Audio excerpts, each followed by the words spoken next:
안전하십니까? 속을 보는 안전뉴스 나 안전입니다. 오늘도 1년 전 택배, 운송 노동자분들의 사망사고의 속을 들여다보겠습니다.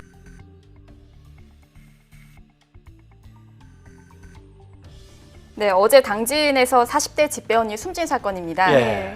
충남 당진 우체국 소속 49살 강길식 씨가 어제 오전 숨진 채 발견이 됐습니다. 원래 오전 8시까지 출근해야 되는데 네. 연락이 닿지 않자 동료들이 강 씨 집을 찾아갔습니다. 네. 근데 그 집에서 화장실 안에 쓰러진 채 있던 강 씨를 발견을 했는데 예. 안타깝게도 이미 숨을 거둔 상태였습니다. 그리고 오늘 오전 이 강 씨에 대한 국가수 부검이 진행이 됐었는데 사망 원인은 뇌출혈로 밝혀졌습니다. 뇌출혈. 네. 그러니까 강 씨가 원래 건강했던 분인가요? 아니면 어떤 지병이 있었던 상황이었던가요? 원래 건강했습니다. 지병은 없는 것으로 밝혀졌고요. 예. 그리고 3개월 전에도 건강검진을 실시했었는데 네. 거기서도 특이사항은 없었습니다. 그렇기 때문에 노조가 사실 이번 사망사고에 대해서 과로사 가능성을 제기하고 있는 겁니다. 네. 강 씨의 이야기를 잠깐 좀 드리면요. 예. 2014년부터 당진 우체국에서 일을 했습니다. 처음에는 비정규직 신분이었고 지난해 7월에는 정규직으로 전환이 됐습니다. 예. 정규직 전환 후에는 하루 평균 12시간 안팎의 노동 시간이 있었는데 이 노조 관계자는 이 강 씨가 소속된 당진 우체국이 특히 네. 우체국 그 배달량이 굉장히 많다라고 이야기를 했고요. 또 숨지기 전에도 평상시보다 택배 물량이 한 30에서 40% 정도 많았다라고 이야기를 합니다. 아이고, 네. 숨진 강 씨의 유족 이야기 직접 들어보시죠. 여보, 내가 거기 대전 멀지는 않지만 그 가야 될 시간에 차라리 나 잠 5분이라도 더 자고 싶어. 왜냐면 이게 잠을 자야 한 주를 더 잘 보낼 수 있다고 늘 저한테 그랬거든요. 평일에 진짜 일 많이 하고 힘들고 스트레스 받고 이러다 보니까 정말 쉬고 싶은 거예요. 예. 그러니까 저 두 안타깝네요. 분이 사실 네. 주말 부부였습니다. 아, 그래서 네. 이제 아내분은 대전에 계셨고 예. 그리고 이제 강 씨는 당진에 있었는데 너무 보고 싶지만 업무량이 너무 많아서 힘든 관계로 그냥 쉬고 싶다라고 이야기를 했다는 부분을 말씀하시는 겁니다. 네. 사실 그 공무원들의 산업 재해율 보면 한 네. 0.5 조금 안 되거든요. 근데 제일 이제 험한 곳에서 일하는 소방관들은 이거의 2배입니다. 근데 예. 이 집배원들은 다시 여기서 네. 거의 50% 이상 또 올라갑니다. 아이고야. 산재율이. 그렇군요. 그만큼 힘들게 일하고 있는 건데. 근데 과로사로 인정을 받을 수 있는 건가요? 지금 확실한가요?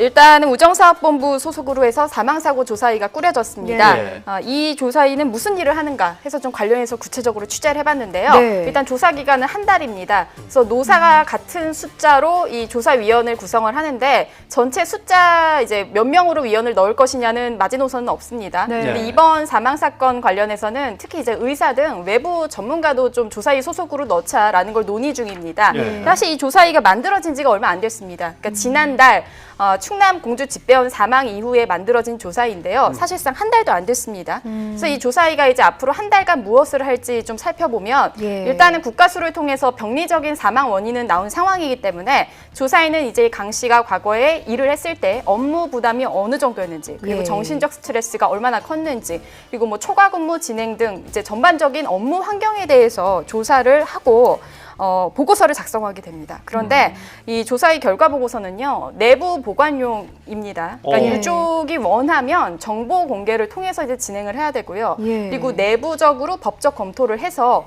보고서를 유족에게 공유할지 여부는 다시 그때 결정을 할 방침이라고 합니다. 그러니까 예. 유족이 원한다고 바로 볼 수 있는 상황은 아닌 거네요. 네.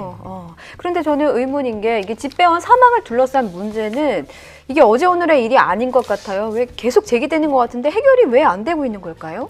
맞습니다. 그러니까 올해에만요. 예. 그래서 올해 지금 6월이니까 얼마 되지 않았죠. 그렇죠. 근데 올해에만 과로로 숨진 것으로 추정되는 집배원이 무려 9명이나 됩니다. 예. 굉장히 많습니다. 저희가 이제 관련해서 좀 그래픽을 준비해 봤는데요. 지금 보시면은 나이대가 30대에서 50대로 다양합니다. 예. 사인이 보시면 이제 심정지, 심장마비, 뭐 좀 눈에 띄는 그런 사인들이 있죠. 그래서 거의 매달 맞습니다. 사고가 있었네요. 특히나 네. 5월에는 네. 더더군다나 많았고요. 예. 네, 올해 9명은 상당히 많은 숫자인데요. 예. 이렇기 때문에 전문가들은 이 집배원의 과로사가 개인 문제가 아닌 시스템, 즉 근무 환경의 문제다라고 분석을 하고 있고요. 예. 또 고인 빈소 마련된 대전 장례식장에서 이제 노조 측 오늘 오후에도 규탄 기자회견이 있었습니다.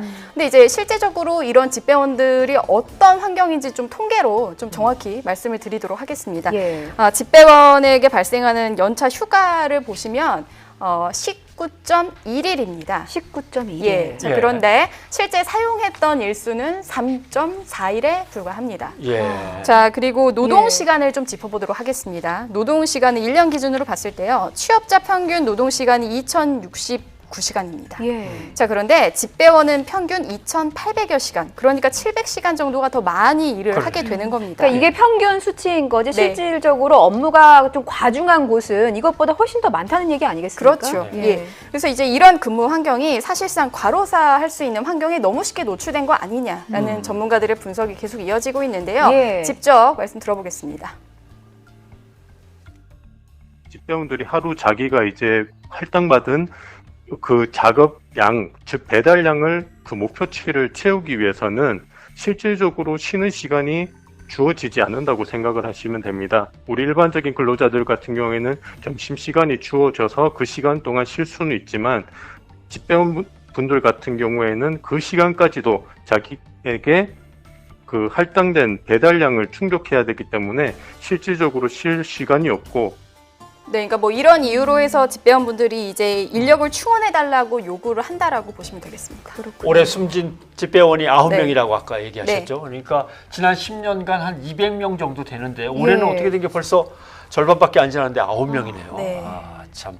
그러니까 집배원들이 항상 숨질 때마다 나오는 얘기가 제발 주 5일 근무하게 해달라. 토요 근무를 좀 빼달라. 예. 뭐 집배원을 늘려달라 이런 얘기가 계속 나오는 겁니다. 1년 전 아주 오랫동안 뉴스에 언급되었던 집배원분들의 과로사 사망사고였습니다. 그리고 최근 택배기사분들의 과로사 의심, 안타깝지만 아직 세부 조사가 없기에 이렇게밖에 사고와 참 많이도 유사합니다. 단순히 사업주의 사과와 인원을 늘리겠다는 사후 약방문식 대책으로 유사한 사고를 예방할 수 있을까요?